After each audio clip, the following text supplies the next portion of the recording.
حتى إذا تجاذينا على الركب وكنا كفرس رهان قالوا منا نبي يأتيه الوحي من السماء فمنا ندرك مثل هذه والله لا نؤمن به أبدا ولا نصدقه. اب ابو جہل نے دیکھے جو بات بیان کی وہ اس بات کے اوپر دلالت کرتی ہے کہ ابو جہل اور اس قسم کے جتنے بھی مشرکین مکہ اللہ کے نبی کے زمانے میں موجود تھے یا اس قسم کے جتنے بھی لوگ ہر زمانے کے اندر موجود ہوتے ہیں ان سب کے سلسلے میں ہم یہ بات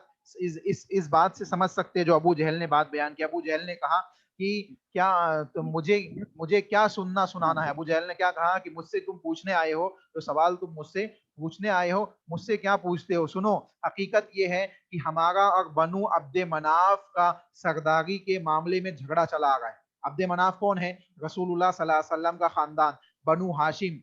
بنو عبد مناف کے سلسلے میں بات بیان کی جا رہی ہے کہ ہمارا اور بنو عبد مناف کا سرداری کے معاملے میں جھگڑا تھا. سرداری کے معاملے میں ہمارا کیا تھا؟ جھگڑا تھا. انہوں نے لوگوں کی ضیافتیں کی, ہم نے بھی ضیافتیں کی. انہوں نے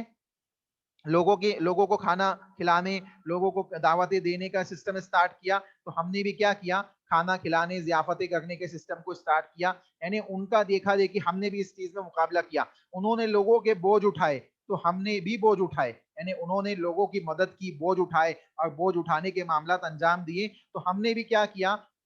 یہ معاملہ ہم نے بھی کیا, ہم نے بھی لوگوں کے بوجھ اٹھائے. انہوں نے سخاوت کی تو ہم نے بھی سخاوت کی, انہوں نے سخاوت کی تو ہم نے بھی سخاوت کی. یعنی وہ سخی بنے, انہوں نے اپنے مال و دولت کو لوگوں کے لیے, مال و دولت کے دروازوں کو لوگوں کے لیے کھولا تو ہم نے بھی کھول دیا. انہوں نے سخاوت کی تو ہم نے بھی سخاوت کی. کہتا ہے ابو جہل نے بیان کیا حتیٰ کہ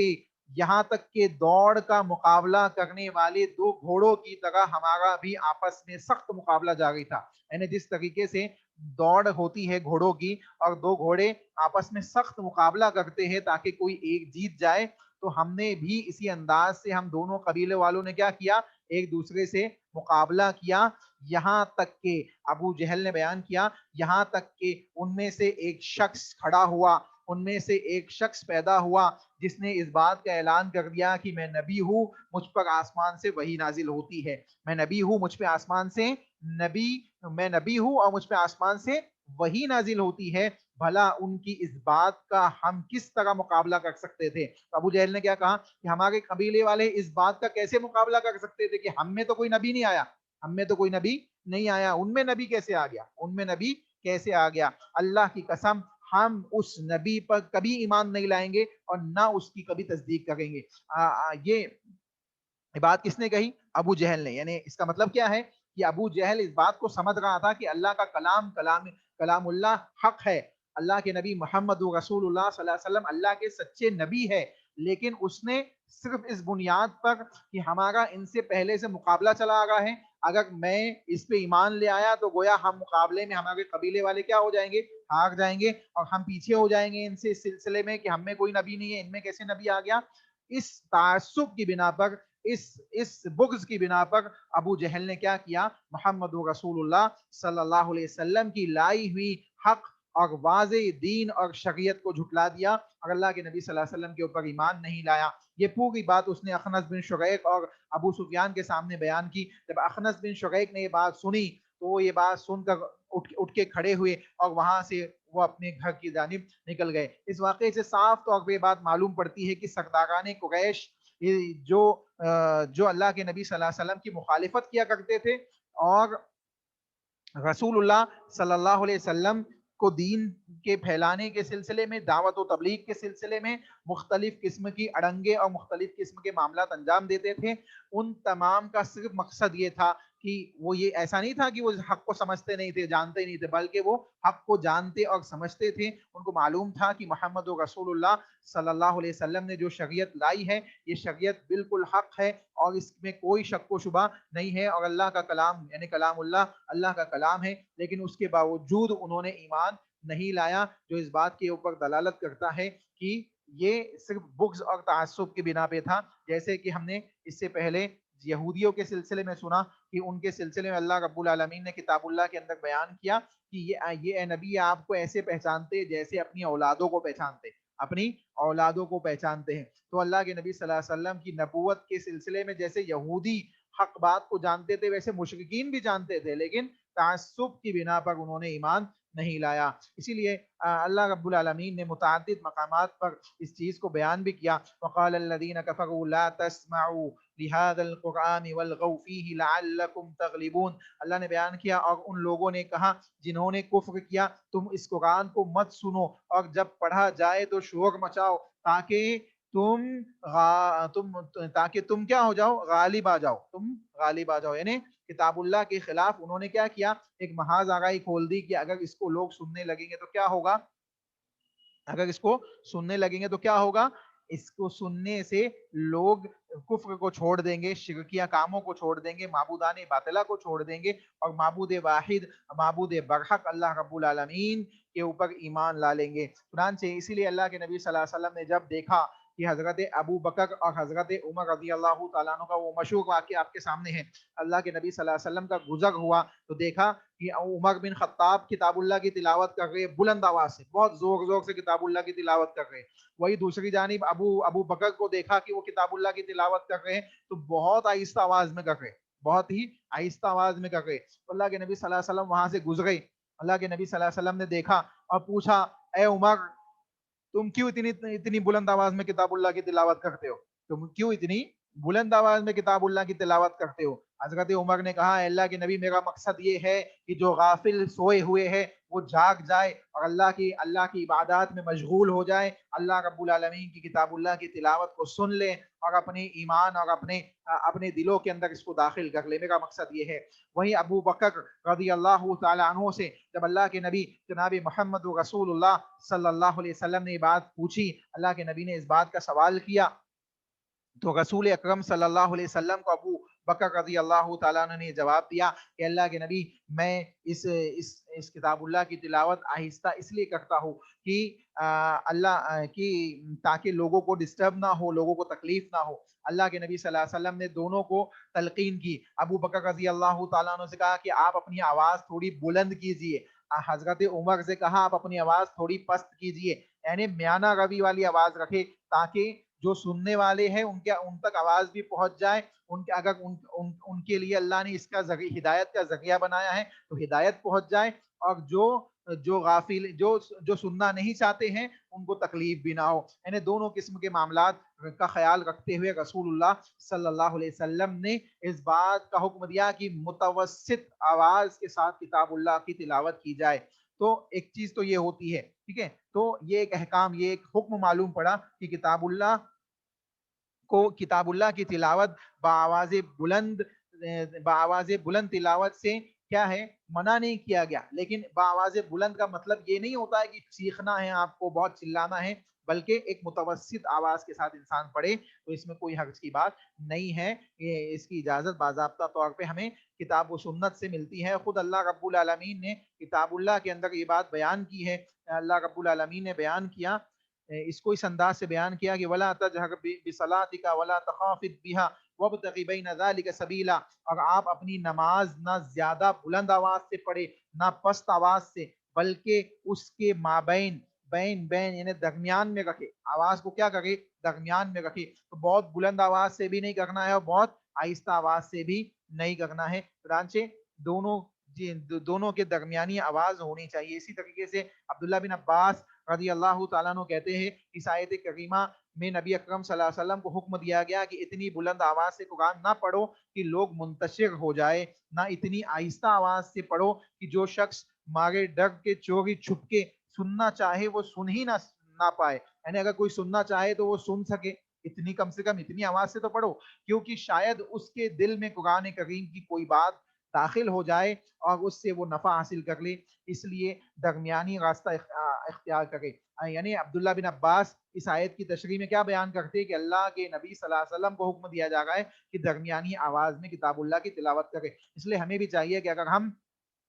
اپنے گھروں میں یا مساجد میں یا کسی دوسرے مقام پہ کتاب اللہ کی تلاوت کریں تو درمیانی آواز میں کریں، بہت زیادہ زور سے بھی نہ کرے اور بہت زیادہ آہستہ بھی نہ کرے، ٹھیک ہے۔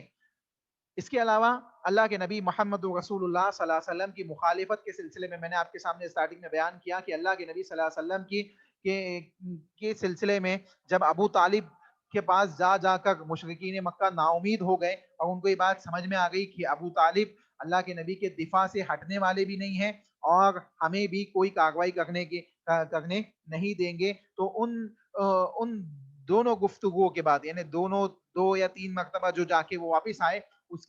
اصل میں ٹائم بھی کم ہے لیکن مختصر انداز میں رکھتا چلوں بات، اگر بات کوئی چھوٹ جائے یا کچھ بات رہ جائے تو انشاءاللہ نیکسٹ کلاس میں ہم اس کو پھر سے کنٹینیو کر لیں گے، ٹھیک ہے۔ اللہ کے نبی محمد رسول اللہ صلی اللہ علیہ وسلم کے اوپر ایمان لانے والے صحابہ کو اور اس قسم کے دوسرے لوگوں کو انہوں نے کیا کیا، ستانے لگے، ایزا رسائی کرنے لگے اور سخت تر معاملات ان کے ساتھ انجام دینے لگے مشرکین مکہ۔ لیکن یہی معاملہ تھا اور دوسری جانب وہ یہ سوچنے لگے کہ اس کی اصل جڑ کون ہے، محمد رسول اللہ صلی اللہ علیہ وسلم ہے۔ چنانچہ انہوں نے کیا کیا، یہ کوشش کی کہ اللہ کے نبی صلی اللہ علیہ وسلم کو ہی کیا کیا جائے، ختم کر دیا جائے۔ لیکن یہی تجویز اور یہی سختیاں مکہ کے جابازوں میں سے آپ دیکھیں، دوسرے ایک جانب تو یہ لوگ تھے جو مشرکین مکہ تھے، جو ہر قیمت میں یہ چاہتے تھے کہ دین اسلام کی دعوت و تبلیغ بند ہو جائے۔ وہی دوسری جانب اگرچہ ایسے لوگ تھے جو ایمان نہیں لائے تھے لیکن وہ اللہ کے نبی کے خاندان و قبیلے والے تھے، ابھی حضرت حمزہ ایمان کے اندر داخل نہیں ہوئے تھے، ابھی دوسرے ایسے لوگ تھے جو ایمان میں داخل نہیں ہوئے تھے لیکن وہ اللہ کے نبی کے خاندان و قبیلے والے تھے۔ تو مشرکین مکہ کو ایک جانب تو یہ خوف تھا کہ اگر ہم نے محمد رسول اللہ صلی اللہ علیہ وسلم کو قتل کرنے کی سازش کی، قتل کرنے کی کوشش کی تو کیا ہوگا، بنو ہاشم قبیلے کے لوگ ہمارا کیا ہو جہاں بنو ہاشم والے کیا ہوں گے، ہمارے دشمن ہو جائیں گے اور وہ ہمارے لیے کیا ہوں گے، کافی ہو جائیں گے۔ چنانچہ انہوں نے اس قسم کے معاملات انجام دینے کی کوشش کی اور اس کا ارادہ بھی کیا، اس کی تجویزیں پیش کی گئی مشرکین مکہ کے پاس کہ محمد رسول اللہ صلی اللہ علیہ وسلم کو کیا کیا جائے، قتل کر دیا جائے۔ لیکن ان تجاویز کو بعض لوگوں نے کیا کیا، رد کر دیا اور یہ تجاویز ایکسیپٹیبل نہیں ہوئی۔ اس کی وجہ یہ تھی کہ اللہ کے نبی محمد رسول اللہ صلی اللہ علیہ وسلم کے خاندان اور قبیلے کے لوگ آپ کے ساتھ موجود تھے اور خصوصاً ابو طالب کا تعاون آپ کے ساتھ موجود تھا، اور ابھی انشاءاللہ عنقریب ہی ایسی دو بڑی شخصیات بھی دین اسلام کے اندر داخل ہونا چاہتی تھی، جس میں حضرت حمزہ رضی اللہ تعالی عنہ تھے اور حضرت عمر بن خطاب رضی اللہ تعالی عنہ تھے۔ انشاءاللہ اگلے درسوں کے اندر آپ کے سامنے وہ واقعات بھی آپ کے سامنے آئیں گے۔ تو یہاں بیان کرنے کا مقصد یہ ہے کہ مشرکین اس انداز سے بے چین ہو چکے تھے کہ یہ توحید کی دعوت، یہ اللہ اس کے رسول کے فرامین کی دعوت کس انداز سے عام ہوتی چلی جا رہی ہے، اور لات اور عزا کی کے جو معاملات تھے اور ان کی حقانیت جو تھی لوگوں کے سامنے عیا ہوتی چلی جا رہی ہے، اور لوگ لات و عزا کو چھوڑ کر ایک وحدہ لا شریک اللہ رب العالمین کو ماننے لگے ہیں۔ تو یہ بے چینی ان کو ستا گئی تھی، اسی لیے وہ ابو طالب کے پاس پہنچے، دو مرتبہ تین مرتبہ ابو طالب کے پاس پہنچے اور مختلف آفر دیے، کہیں تو یہ کہا، دھمکی آمیز الفاظ کہے، کہیں ایک پیشکش کی کہ ہم ایک نوجوان خوبصورت حسین لڑکا آپ کو دے دیتے ہیں اور آپ اس کی پرورش کیجیے اور محمد حمید سونپ دیجیے۔ اس قسم کی تمام باتیں انہوں نے بیان کی لیکن ابو طالب نے ان کی کوئی بات ایکسیپٹ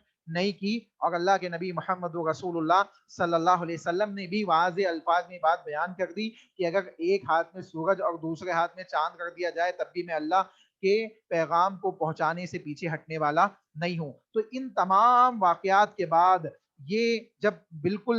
مکمل طریقے سے بے چین ہونے لگے مشرکین، تو اب اس قسم کی چیزیں آنے لگی اور لوگوں نے یہ سوچا کہ کیوں نہ محمد رسول اللہ صلی اللہ علیہ وسلم ہی کو قتل کر دیا جائے، اور اللہ کے نبی محمد رسول اللہ صلی اللہ علیہ وسلم کو جب قتل کر دیا جائے گا تو کیا ہوگا، یہ معاملہ ہی ختم ہو جائے گا۔ چنانچہ اس قسم کے لوگ جمع تو ہوئے، اس قسم کے لوگ جمع تو ہوئے، نبی کے خاتمے کی ایک تجویز ابھری، لیکن یہی تجویز اور یہی سختیاں مکہ کے جابازوں میں سے دو نادارہ یعنی آپ دیکھیں حضرت حمزہ بن عبد المطلب اور اسی طریقے سے حضرت عمر بن خطاب رضی اللہ تعالیٰ عنہ کے اسلام لانے اور ان کے ذریعے سے اسلام کی تقویت پہنچانے کے سبب یہ کیا ہو گئی، یہ سبب بن گئی۔ یعنی لوگ جہاں اللہ کے نبی کو قتل کرنے کے لیے جستجو کر رہے تھے، وہی حضرت حمزہ رضی اللہ تعالیٰ عنہ کا واقعہ انشاءاللہ بھی آپ کے سامنے آئے گا نیکسٹ کلاس میں، اور حضرت عمر بن خطاب کے اسلام قبول کرنے کا واقعہ بھی آپ کے سامنے آئے گا۔ یہاں دیکھیں حضرت حمزہ رضی اللہ تعالیٰ عنہ جو ایمان لائے، اللہ کے نبی صلی اللہ علیہ وسلم کے اوپر جو سختیاں کی گئی اس میں سے ایک واقعہ یہ تھا کہ ابو جہل نے اللہ کے نبی کے ساتھ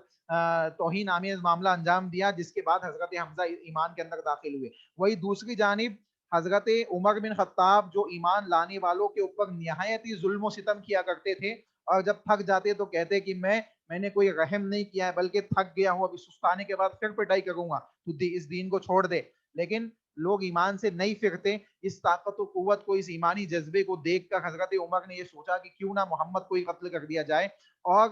وہ ان کا ارادہ، اللہ کے نبی کے قتل کرنے کا ارادہ، اور یہاں ابو جہل کا رسول اللہ کے ساتھ توہین آمیز معاملہ کرنا، یہ دونوں ہی بڑی شخصیات کو ایمان کی طرف لے آیا، ایمان کی طرف لے آیا۔ اور یہ دونوں ہی یعنی حضرت حمزہ بن عبد المطلب اور رسول اکرم صلی اللہ علیہ وسلم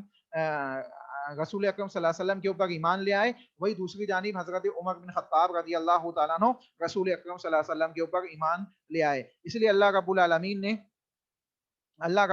نے کتاب اللہ کے اندر متعدد مقامات پہ رسول اللہ صلی اللہ علیہ وسلم کو تسلی دیتے ہوئے اور اللہ کے نبی صلی اللہ علیہ وسلم کی مدد کے وعدوں کو بیان کرتے ہوئے اس بات کو واضح کیا کہ اے نبی، آپ اپنے کام کو کرتے رہیے، فاصدع بما تؤمر واعرض عن المشرکین۔ کہیں تو اللہ نے یہ بیان کیا کہ اپنے کام کو انجام دیجیے، جس بات کا آپ کو حکم دیا گیا ہے آپ اس کام کو کیجیے، جو کام آپ کو کہا گیا ہے اللہ کی جانب سے اس پہ عمل کیجیے، اور مشرکین سے کیا کیجیے؟ اعراض کیجیے، ان کی فکر مت کیجیے، ان کے معاملوں کی فکر مت کیجیے، ہم ان کو دیکھ لیں گے۔ یعنی معاملہ یہ تھا کہ آپ اپنا کام کرتے چلے جائیے، باقی کے معاملات اللہ رب العالمین آسان کر دے گا۔ آج اگر مسلمان اسی بات کو سمجھ لے اور مسلمان اپنے کام کرنے لگ جائے، ایمان اور عمل صالح کو پھیلانے لگ جائے، اور مختلف قسم کی ایسی چیزیں جس میں پڑے ہوئے ہیں، ایسے کئی مسلمان آپ کو ملیں گے جن کے پاس ایمان اور عمل صالح کی توفیق نہیں ہے، اور وہ حکومت قائم کرنا چاہتے ہیں، وہ خلافت قائم کرنا چاہتے ہیں، وہ اس قسم کے دوسرے معاملات انجام دینا چاہتے ہیں، ایمان اور عمل صالح سے کوئی تعلق نہیں ہے۔ اور ایسے تمام تر لوگوں کی وجہ سے کیا آ رہا ہے؟ اسلام کے اوپر انگلیاں اٹھائی جا رہی ہیں، مسلمان بدنام ہو گئے ہیں، اور مختلف قسم کے معاملات ہو گئے۔ توحید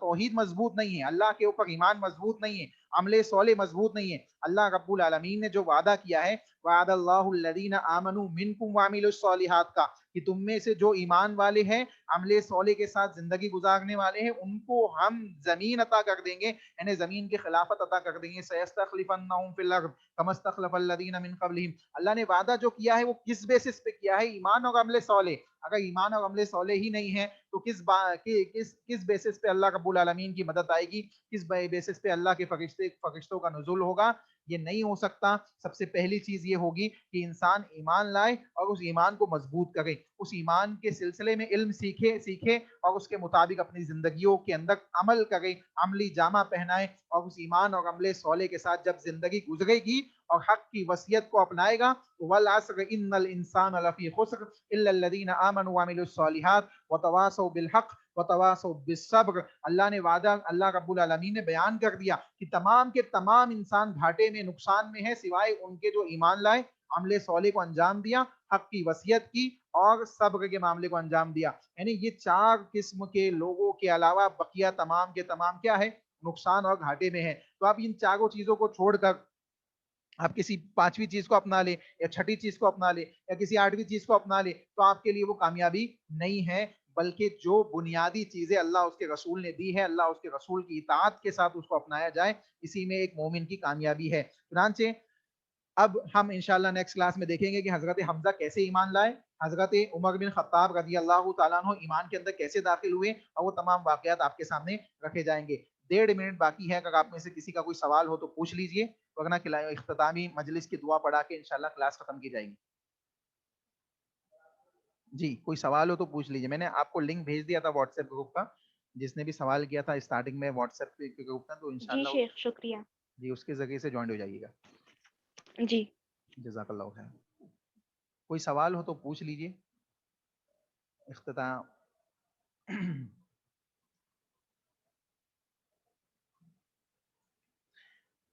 چلیے کوئی سوال نہیں ہے شاید۔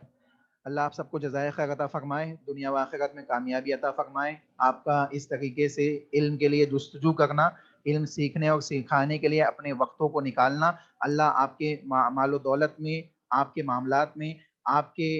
کے وقتوں میں اور آپ کے علم و عمل میں خیر و برکت عطا فرمائے، دنیا و آخرت میں کامیابی کا ذریعہ بنائے، جنت الفردوس میں ہم سب کو جمع فرمائے، اور ہم سب کو اپنی زندگیوں کی اصلاح اللہ اس کے رسول کی اطاعت کے ساتھ کرنے کی توفیق عطا فرمائے۔ دعا پڑھیے، سبحانک اللہم ربنا و بحمدک، اشہد ان لا الہ الا انت، استغفرک و اتوب الیک۔ السلام علیکم ورحمۃ اللہ وبرکاتہ۔